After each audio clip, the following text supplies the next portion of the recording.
The Supremes held oral arguments on two consolidated cases that could upend regulation as we know it. The Chevron deference is a 40-year-old precedent where federal judges grant federal agencies latitude on how to interpret legislative statutes. Judges are supposed to follow a two-part process. One, examine the congressional language, and if the intent is clear, the matter is settled. But two, if the language is ambiguous, then the ruling court must defer to that agency on how the law should be implemented. Essentially, ask the experts. And without the Chevron deference doctrine in place, everything, and I mean everything in your life, could be affected.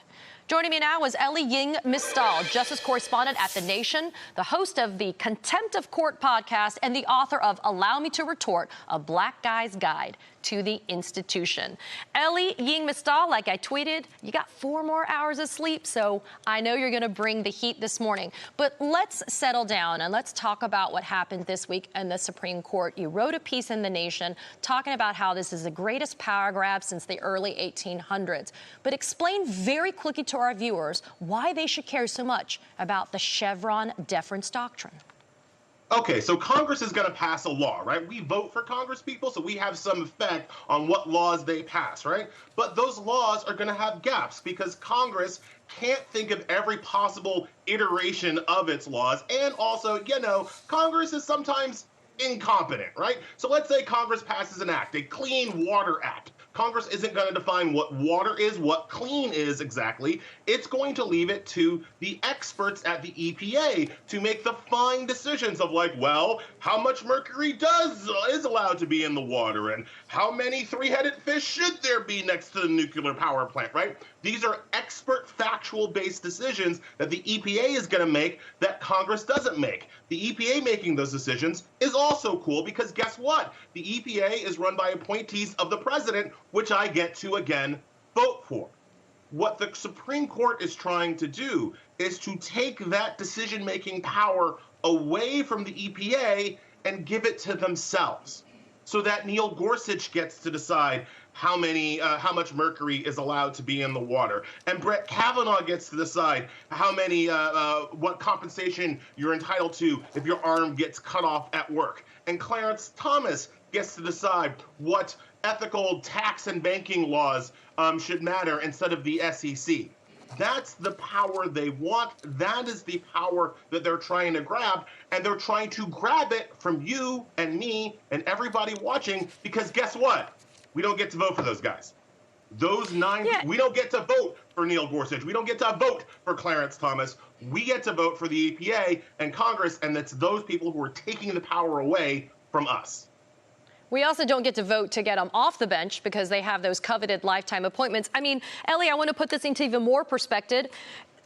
Over 17,000 cases have been decided under the Chevron deference doctrine. So one of the good points that Justice Elena Kagan brought up during these oral arguments is we could literally see re-litigation of those 17,000 cases.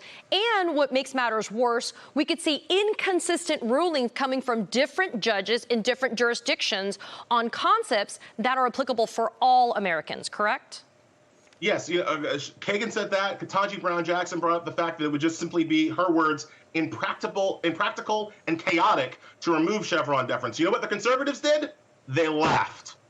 I am not making that up. Conservative super lawyer Paul Clements said, of course we weren't going to overturn 17,000 precedents. We're just going to overturn this one. And the conservatives on the court had a big chuckle about it. They laughed. I counted 3 times over the course of the hearing as they joked about ending the administrative state. It's funny to them. And it's funny to them because, again, Katie, they have inassailable, unaccountable power. As I wrote, the Supreme Court, that wasn't an oral argument that you were listening to. That was a coronation you were listening to as the Supreme Court took the crown, placed it on their head, and said, come at me, bro. Before your interview, I told the viewers there's a reason why Justice Samuel Alito is trying to play us all for a fool. He actually took the position during these oral arguments, Ellie, that this Chevron deference doctrine isn't necessary anymore because judges like him, they don't impose their personal kind of policies, or excuse me, personal beliefs into policies. Tell me why the quote-unquote liberal justices on SCOTUS didn't laugh out loud when Alito said something like that.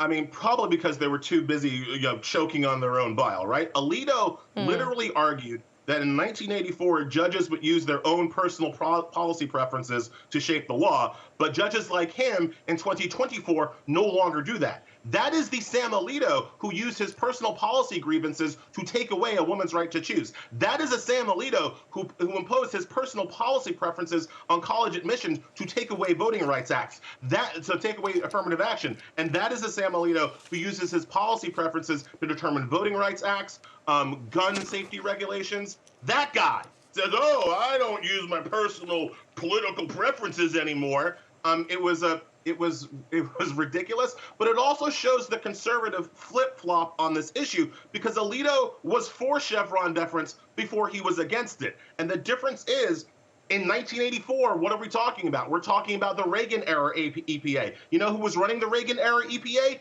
Neil Gorsuch's mom, Ann Gorsuch, trying to destroy the EPA from the inside out. In 84, Republicans liked Chevron deference because they thought that they would control the executive branch forever.